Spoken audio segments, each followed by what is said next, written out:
بسم اللہ الرحمن الرحیم والصلاۃ والسلام علی رسول اللہ صلی اللہ علیہ وآلہ وسلم وعلی آلک و اصحابک و اہل بیتک اجمعین برحمتک یا ارحم الراحمین۔ السلام علیکم ورحمۃ اللہ وبرکاتہ۔ ناظرین، آج آپ سے ایک خصوصی نشست کے ساتھ جو زندگی میں پیش آنے والے واقعات اور تجربات سے آپ کی طرف آپ کی نظر کرتا ہوں کہ آپ بھی اس سے استفادہ کریں اور آپ کی سمجھ میں بھی کچھ آئے۔ تو جیسا کہ ہم بچپن میں زندگی گزارتے رہتے ہیں، کچھ بھی ہمیں پتہ نہیں ہوتا، کچھ بھی ہمیں معلوم نہیں ہوتا، غفلت کی زندگی بھی گزر جاتی ہے، نافرمانی سے بھی زندگی گزار لیتے ہیں، تو اسلام کی اور دین کی کوئی سمجھ نہیں ہوتی، کیونکہ دنیا کی طرف ہم چل رہے ہوتے ہیں۔ دنیا کی ہماری پرورش ہوتی ہے کہ سب سے پہلے آپ کو 4 سال کے بعد، 3 سال کے بعد، 5 سال کے بعد سکول میں داخلہ کرا دیا جاتا ہے، اور پھر اس کے بعد آپ ہماری زندگی ساری کی ساری بس پڑھائی کی نظر ہو جاتی ہے۔ جو بھی ہمارا ایک مشن ہوتا ہے وہ صرف اور صرف پڑھائی کے اوپر ہوتا ہے، اور یہ ساری کی ساری دنیاوی تعلیم ہوتی ہے، اس کا آخرت کے ساتھ کوئی تعلق نہیں ہوتا۔ آپ نے پڑھائی کی، اچھی اعلیٰ تعلیم حاصل کی، اچھی نوکری حاصل کی، اچھا آپ نے ایک سروس میں آپ نے جتنا بھی دنیا داری کمائی ہے وہ ایک صرف دنیا کا کام ہے، اس کی صرف بعض پورشی ہم سے ہوگی، اور اس کا کوئی مطلب بھلائی نہیں ہے اس میں۔ تو جب بھی انسان، کچھ بہت کم انسان ہوتے ہیں جو کہ اللہ تعالیٰ جن کو یہ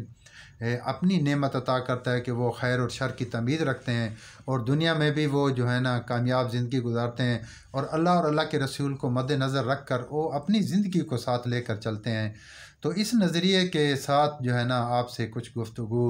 جو کہ زندگی میں گزرے ہیں، حالات، واقعات، جیسا کہ میں بھی اور آپ بھی، کہ ایک غفلت کی زندگی ہوتی ہے، اس کے بعد ایک خلش سی ہوتی ہے کہ جیسے کہ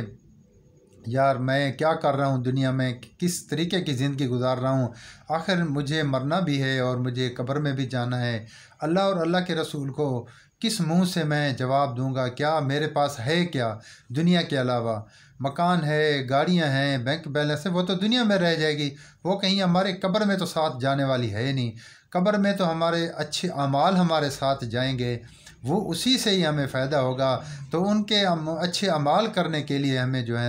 سب سے بڑی محنت کرنی پڑتی ہے، اور اچھے نیک اعمال، 5 وقت نماز پڑھنا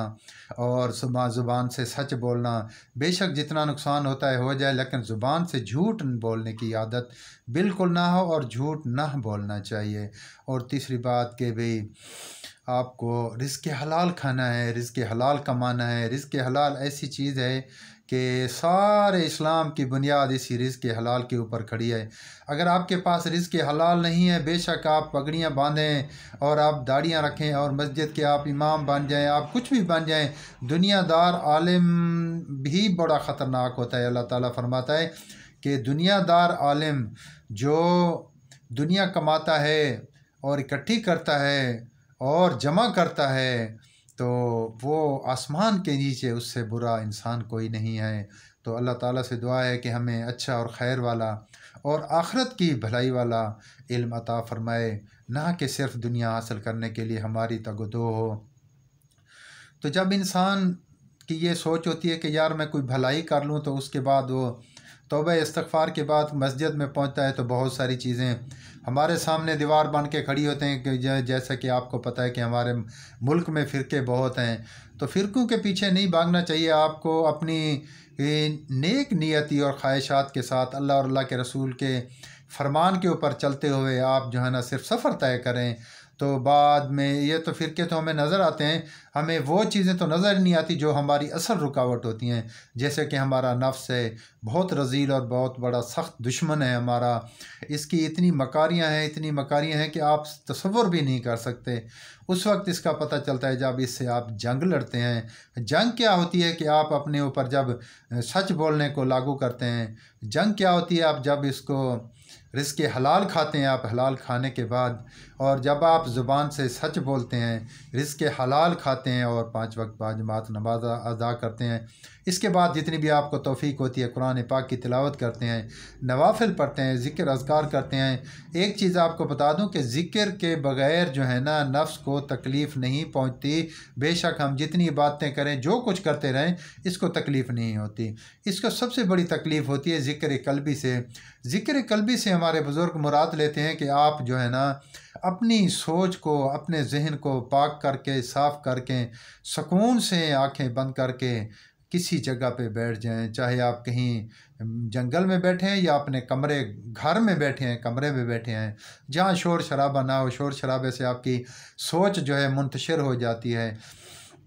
تو اس وقت آپ جو ہے نا